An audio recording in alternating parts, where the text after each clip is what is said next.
Hello friends, आप सभी का हमारे चैनल अध्ययन मंडली में बहुत बहुत स्वागत है।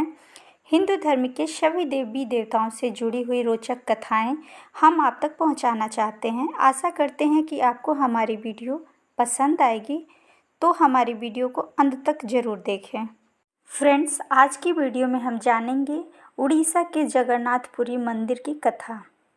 जगन्नाथ मंदिर का इतिहास महाभारत काल से जुड़ा हुआ है। महाभारत काल के वन पर्व में इसका उल्लेख मिलता है। कहा जाता है कि सबसे पहले सबर आदिवासी विश्ववसु ने नीलमाधव के रूप में इनकी पूजा की थी। आज भी जगन्नाथ मंदिर के कई सेवक इन्हें दैतापति के नाम से जानते हैं। जगन्नाथ मंदिर का निर्माण राजा इंद्रद्युम्न ने करवाया था। राजा इंद्रद्युम्न मालवा के राजा थे। इनके पिता का नाम भारत और माता का नाम सुमति था। राजा इंद्रद्युम्न को सपने में भगवान जगन्नाथ के दर्शन हुए थे। राजा इंद्रद्युम्न के महान राजा थे। उन्होंने यहाँ पे कई विशाल यज्ञ कराए और सरोवर भी बनवाए थे। एक रात भगवान विष्णु ने उनको सपने में दर्शन दिया और कहा, नीलांचल पर्वत की एक गुफा में मेरी एक मूर्ति है, उसे नीलमाधव कहते हैं। तुम एक मंदिर बनवाकर उसमें मेरी मूर्ति को स्थापित करा दो। राजा ने अपने सेवकों को नीलांचल के पर्वत की गुफाओं के खोज में भेजा। उन सेवकों में से एक सेवक ब्राह्मण विद्यापति भी था। विद्यापति ने सुन रखा था कि सबर कबीले के लोग नीलमाधव भगवान की पूजा करते हैं और उन्होंने अपने देवता की इस मूर्ति को नीलांचल पर्वत के किसी गुफा में छिपा के रखा है। वह यह भी जानता था कि सबर कबीले का मुखिया विश्ववसु नीलमाधव का उपासक है और उसी ने मूर्ति को गुफा में छुपा कर रखा है।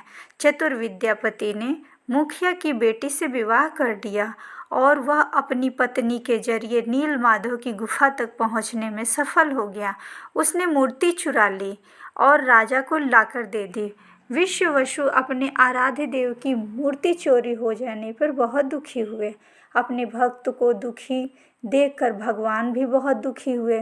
तो भगवान नीलमाधव ने स्वयं ही गुफा में लौटने का फैसला किया, लेकिन राजा से वादा किया कि वो एक दिन उनके पास जरूर लौटेंगे। उन्होंने राजन से कहा कि आप जल्द से जल्द एक विशाल मंदिर का निर्माण कराएं।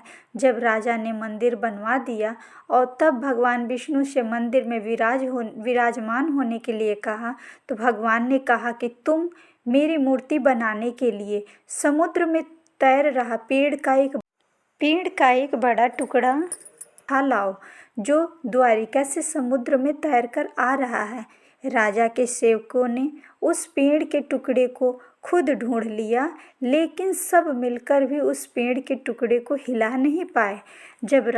तब राजा को समझ में आ गया कि नीलमाधव के अनन्य भक्त सबर कबीले के मुखिया विश्ववसु की ही सहायता लेनी पड़ेगी। सब उस वक्त हैरान रह गए जब विश्ववसु भारी भरकम लकड़ी अकेले ही उठाकर मंदिर तक ले आए।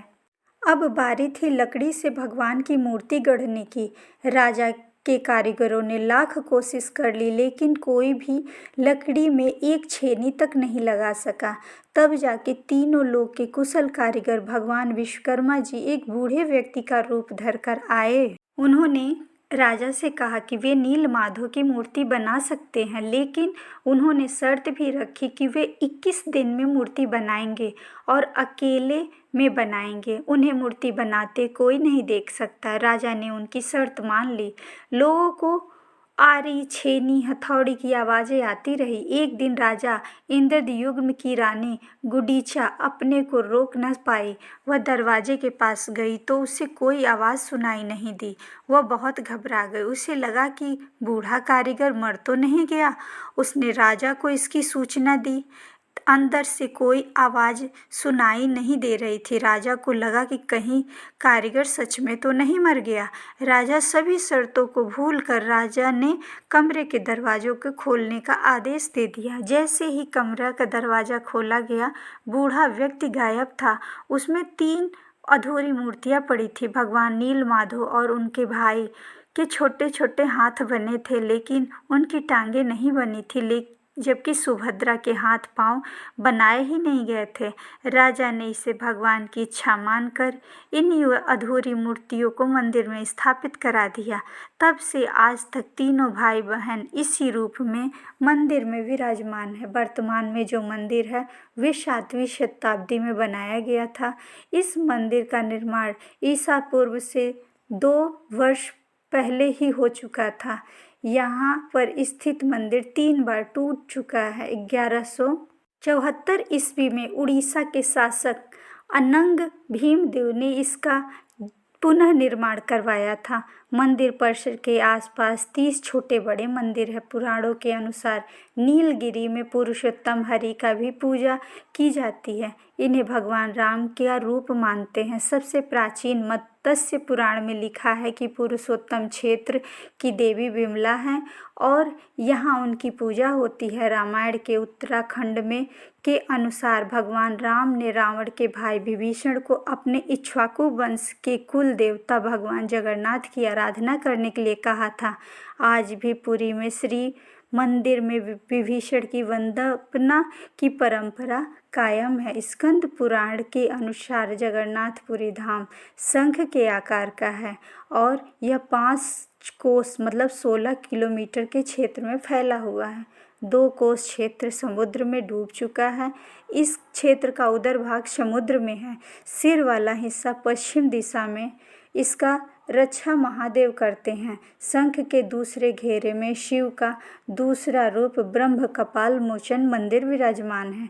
शंख के तीसरे वृत्त में माँ बिमला और नाभि स्थल पे भगवान जगन्नाथ रथ सिंहासन पर विराजमान हैं। जगन्नाथपुरी को पुराणों में धरती लोक का वैकुंठ कहा जाता है। यह भगवान विष्णु के 4 धामों में से एक है। कहा जाता है कि हिमालय पे बने बद्री धाम में प्रभु स्नान करते हैं, पश्चिम गुजरात के द्वारिका में वस्त्र पहनते हैं और जगन्नाथपुरी में भोजन करते हैं तथा दक्षिण के रामेश्वरम में विश्राम करते हैं। द्वापर युग के बाद भगवान कृष्ण जगन्नाथपुरी के निवास करने लगे थे और बन गए जग के नाथ जगन्नाथ। भगवान जगन्नाथ यहाँ अपने बड़े भाई बलभद्र और बहन सुभद्रा के साथ विराजते हैं।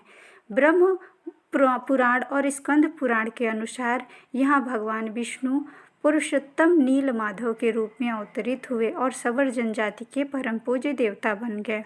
भगवान जगन्नाथ के मंदिर में सवर जनजाति के पुजारियों के अलावा ब्राह्मण पुजारी भी पूजा करते हैं। जगन्नाथपुरी को श्री क्षेत्र, श्री पुरुषोत्तम क्षेत्र, साग क्षेत्र, नीलांचल क्षेत्र, नीलगिरी क्षेत्र और जगन्नाथपुरी के नाम से भी जाना जाता है। अगर आपको हमारी वीडियो अच्छी लगी हो तो हमारे चैनल को लाइक सब्सक्राइब करना ना भूलें और इसी तरह की वीडियो देखने के लिए हमारे चैनल से जुड़े रहें। धन्यवाद।